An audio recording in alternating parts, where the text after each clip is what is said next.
নমস্কার বন্ধুরা, আমি Rina. Welcome back to my channel. আপনারা সবাই কেমন আছেন? আশা করি সবাই ভালো আছেন। আজকে আবার একটা নতুন ভিডিওতে আপনাদের সবাইকে জানাই অনেক অনেক ওয়েলকাম। তো বন্ধুরা, এখন আমরা যাচ্ছি রামকৃষ্ণ মঠে। আর আজকে হচ্ছে রথযাত্রা। তো রথযাত্রার দিন শ্রী শ্রী জগন্নাথ দেবের দর্শন করতে যাচ্ছি। তো ভাবছেন রামকৃষ্ণ মঠে কীভাবে জগন্নাথ দেবের দর্শন, তাই তো? সেটা একটা কাহিনী আছে, আপনাদেরকে শোনাবো, তাহলেই বুঝতে পারবেন। শ্রী শ্রী ঠাকুরের দর্শন করা মানেই স্বয়ং জগন্নাথ দেবের দর্শন করা। তো সেই সত্য ঘটনা এবং শ্রী শ্রী ঠাকুরের মুখে বলা একটি সত্য ঘটনা, শ্রী শ্রী ঠাকুর নিজে বলেছেন তিনি স্বয়ং জগন্নাথ, এবং তারই কয়েকটি ঘটনা আজকে আপনাদের সাথে শেয়ার করব। সাথে শ্রী শ্রী ঠাকুর, মা এবং স্বামীজির দর্শন করাবো। তো সাথে থাকুন, আশা করছি ভিডিওটা আজকে আপনার ভালো লাগবে। তো বন্ধুরা, এই ভিডিওটির মাধ্যমে আপনাদের সাথে আজকে অনেকগুলি ইনফরমেশন শেয়ার করব। যেমন আপনারা যদি মুম্বাই বা মহারাষ্ট্রের যে কোনো জায়গাতে অবস্থান করছেন আর আপনাদের মন চাইছে শ্রী শ্রী ঠাকুর, শ্রী শ্রী মা ও স্বামীজির দর্শন করতে, তাহলে আপনারা কিভাবে রামকৃষ্ণ মঠে পৌঁছাবেন, চলুন সেই তথ্য আপনাদের সাথে এখন শেয়ার করব। তো বন্ধুরা, আমরা থানেতে থাকি। তো থানে থেকে আমাদের যে স্টেশন সেটা খুব বেশি দূরে নয়, 20 মিনিট দূরে। তো আমরা এখান থেকে অটো নিয়ে নিয়েছিলাম, অটোই করে আমরা স্টেশনে এলাম। তারপর হচ্ছে আমরা এখানে এখন এই দেখুন টিকিট কেটে নিয়েছি। আর ট্রেনে হচ্ছে খুব যাওয়ার সুবিধা আছে বন্ধুরা, খুব তাড়াতাড়ি আপনারা কিন্তু মঠে পৌঁছে যেতে পারবেন। আর এখন বন্ধুরা রেইনি সিজন, এই সময় কিন্তু মারাত্মক রকম রাস্তাঘাট জাম থাকে, সেই জন্যই আমরা বেছে নিলাম হচ্ছে ট্রেনের পথটি খুব তাড়াতাড়ি পৌঁছে যাওয়ার জন্য। তো আমাদের ট্রেন আছে 4:30, আর আমরা এখন অপেক্ষা করছি ট্রেনের জন্য। তো আপনারা এই থানের থেকে অ্যাভেলেবেল অনেক ট্রেন আছে খারের দিকে যাওয়ার। আর রামকৃষ্ণ মঠটি এখানে মুম্বাইয়ের, পশ্চিম মুম্বাইয়ের খার রোডে অবস্থান করছে। থানের থেকে আমরা এখন যাব দাদার পর্যন্ত, তারপর দাদার থেকে আবার আমরা খার রোডের জন্য আলাদা ট্রেন নেব। তো এখান থেকে আমাদের যেতে সময় লাগবে মোটামুটি 40 থেকে 50 মিনিট। আর তারপর হচ্ছে ওই দাদার থেকে খার পর্যন্ত সময় লাগবে ওই মোটামুটি 4টে স্টেশন পরেই কিন্তু আমরা পেয়ে যাব রামকৃষ্ণ মঠ। আর বন্ধুরা, আপনারা যদি চাইছেন যে আপনারা বাই কার যাবেন, সেক্ষেত্রে আপনারা ডাইরেক্ট পশ্চিম মুম্বাইয়ের খার পর্যন্ত চলে যাবেন। তো বন্ধুরা, এখন হচ্ছে নেমে গেছি আমরা খার রোডে। তো থানের থেকে হচ্ছে দাদার এসেছিলাম, তারপর দাদার থেকে আবার ট্রেন চেঞ্জ করলাম, তারপরে দাদার থেকে আরও 4টে স্টেশন পরেই হচ্ছে খার রোড। তো এখান থেকে আমরা এরপর যাবো। তো এখান থেকে দেখি অটো বা গাড়ি হোক যেটা অ্যাভেলেবেল থাকবে সেটাই যাবো। আর তো বন্ধুরা, এখন আমরা অটোতে চেপে গেছি, এখন অটোতে যাচ্ছি। তো এখান থেকে 10 মিনিট লাগবে, বেশিক্ষণ না। তো অটোই নিয়ে নিলাম।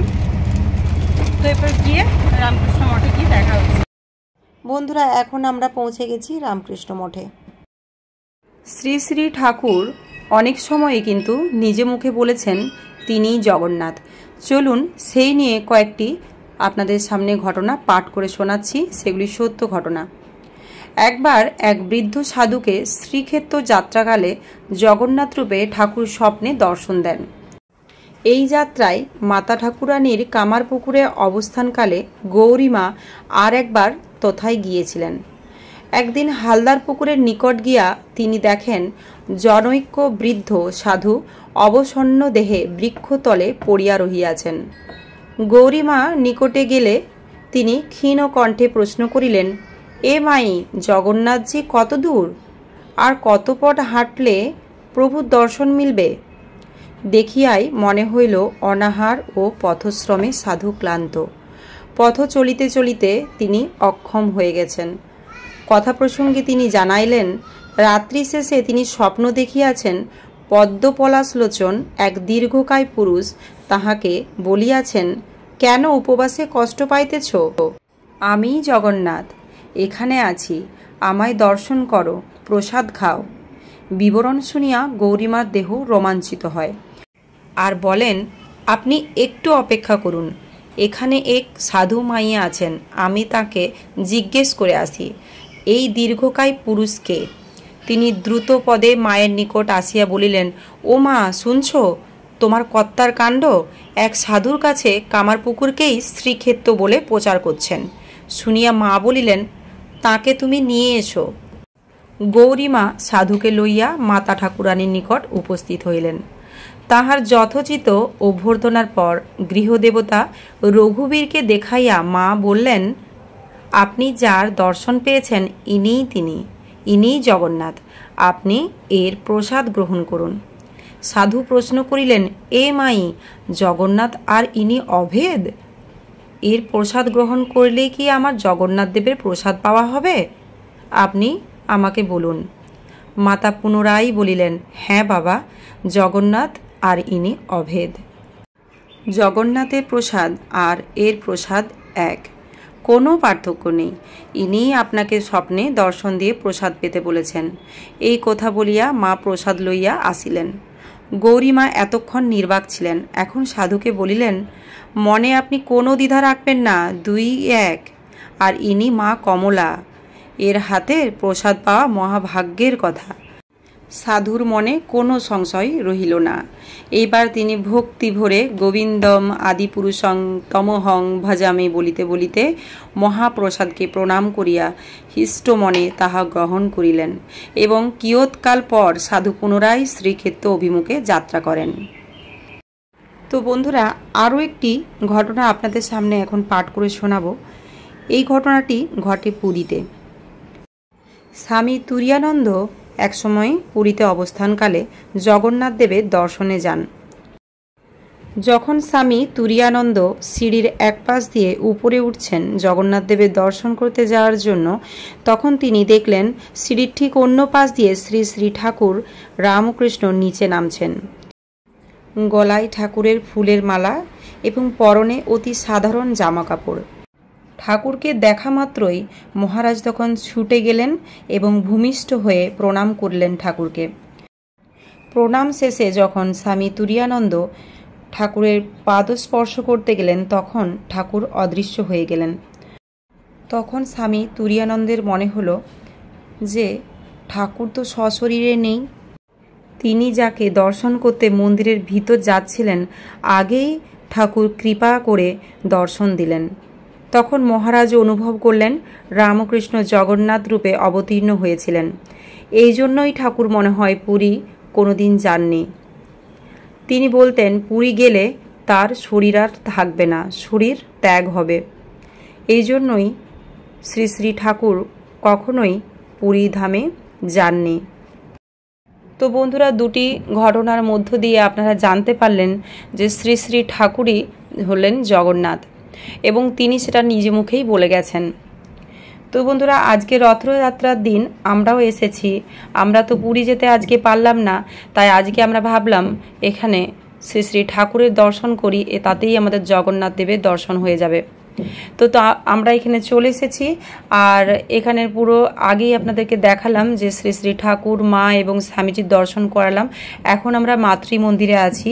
এটি মায়ের মন্দির যেখানে আমরা রয়েছি। আর চারপাশে দেখুন, এটি মায়ের মন্দিরের আলাদা একটা খুব সুন্দর পরিবেশ। এখানে দুটো মন্দির রয়েছে।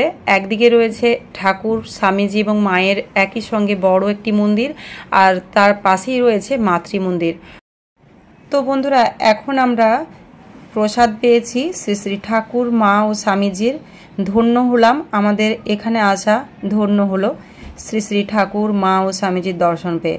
তো বন্ধুরা, এখন সন্ধ্যা হয়ে গেছে আর এখন হচ্ছে আরতির সময়। চলুন এখন আমরা আরতি শুনে নিই।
কাটো না, বৃষ্টি হয়নি এই সময়, অটো পেয়ে যাবো, তাড়াতাড়ি চলো।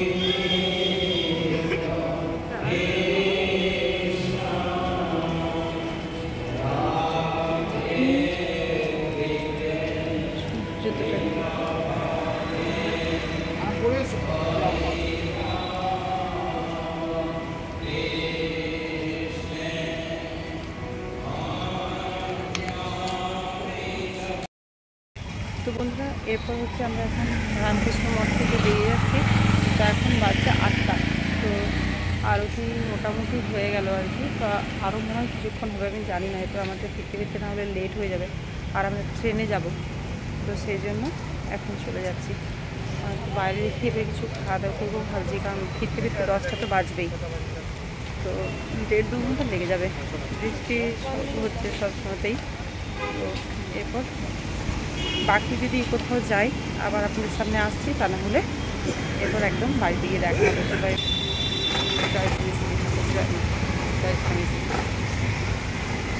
এখন হচ্ছে আমরা এখন খাচ্ছি আইসক্রিম, আর এটা হচ্ছে ম্যাঙ্গো ফ্লেভারের একটা আইসক্রিম। আইসক্রিমটা দেখাচ্ছি লিচি ফ্লেভার, মানে লিচি আর ম্যাঙ্গো। এটা আমরা খাচ্ছি কোথা থেকে, ন্যাচারাল টেস্ট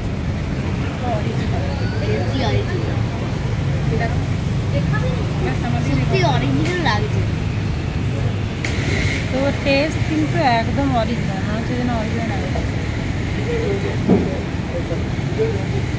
লিচিটাও আমি টেস্ট করলাম, জাস্ট অসাধারণ। খাবার হচ্ছে আমরা এখান থেকে একটা পাঞ্জাবি জংশন থেকে খাবার এখানে প্যাক হয়ে গেছে, এবং বাড়িতে গিয়ে খাবো। আর আইসক্রিমটা এখন খেয়েছি, কারণ একটু গরম গরম লাগছিল, এখন আইসক্রিম খেয়েছি।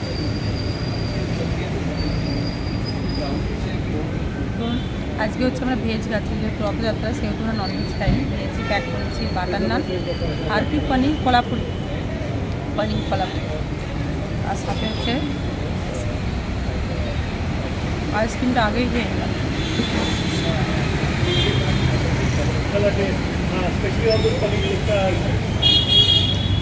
ঠিক আছে বন্ধুরা, আজকে ভিডিওটা একটু দেখা হচ্ছে আবার কোনো ভিডিও নিয়ে। সবাইকে কোথায়, সবাই ভালো থাকবে, তারা।